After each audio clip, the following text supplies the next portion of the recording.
Hey, what's up everybody, this is JMo here to make a new review. This time it will be Garo Kiba Ankoku Kishi Gaiden. And to make a 45-minute story short, taking place shortly before the ending of Season 1, Kaoru, still in captivity under Barago, and his assistant Eruda give their background stories on why they turn to the dark side. In context to what goes on, it is of course a prerequisite to have seen the first season to understand everything. But it also foreshadows what will happen in Season 2 as well, which I thought was a very nice and clever touch. Naturally, it is a side story to Season 1 and works very well for what it is, here and there. Even though you get a core foundation of Barago's motives in the first series, this Gaiden, or side story, gives his full story along with Eruda on what led them to where they are now. In addition, we also learn a bit of Barago's relationship with Koga's father and his rivalry with Bado, the former Western Knight. For what it does, it works here and there, like I said before. But the biggest mystery is Eruda. And she was never really in the TV series, and she's never seen again after this. But the series is mostly concentrates on appropriate smaller cast, and it works with what it has. I thought Barago was a badass villain, and I happen to be a huge fan of JMo Tokusatsu, so it was nice that they brought him back.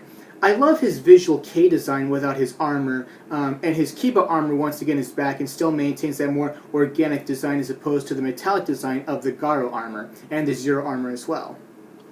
And Eruda, she's played by Asian American gaijin talento Leah Dizon, who is also a nice addition, and she brings a different kind of flavor to the series, and her role shows that there's more to the Makai world than just knights and priests and horrors. So it brings its own expansion to the world of Garo. And since I was already a fan of Leah Dizon, her addition further attracts me to the movie. The movie does an excellent job in humanizing Barago and Eruda. I wouldn't classify them as relatable, but you do see their point of view on what motivated them to do what led them to their current roles, and do speculate that even people of the Makai ways are still by the ultimately the rules of human nature. As for Kaoru, she is still captive, but you do get to learn a bit more details about her relationship with Barago and how she is Messiah and all that. Visually, it is relatively distinct and diverse. It uses a lot of calligraphy strokes in the same way you see in games like Okami and Zelda Twilight Princess, and it works perfectly well in this movie. Very rarely we do get a movie about the villain. Yes, we have gangster movies, but this is a completely different level of having a villain as a central character, and even throughout the initial series, he was still walking down the final two steps to that journey. And then you see these final two steps in this special. And for that, I give the starting characters a 9 out of 10. Well, the action feels more gravitational in comparison to the fights of the other series. The Kiba armor is much more heavier and muscular looking, so the choreography effectively accommodates the design. In addition to the other fight scenes, it is more grounded than usual, but when they do the more faster paced stuff, they do incorporate movements that still work with the heavy armor in those situations. So his fighting style is more strength and power based, and that has been relatively rare in Garo so far.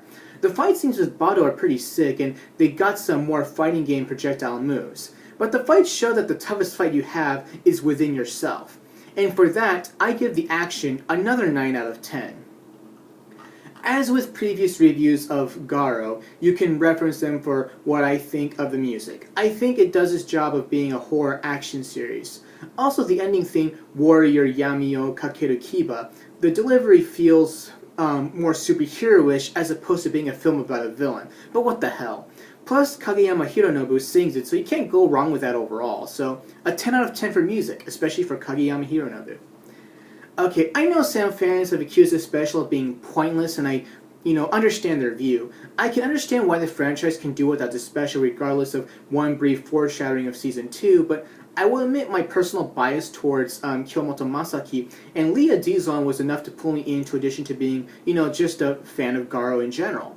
I did think Barago in some ways in the original series was not developed in more detail, and in considerations to him being responsible for Koga's father's death.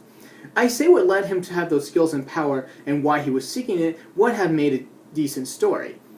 And which is kind of what they do, but not in full detail, but it's just about why he took this evil path, and he's actually taking that final steps.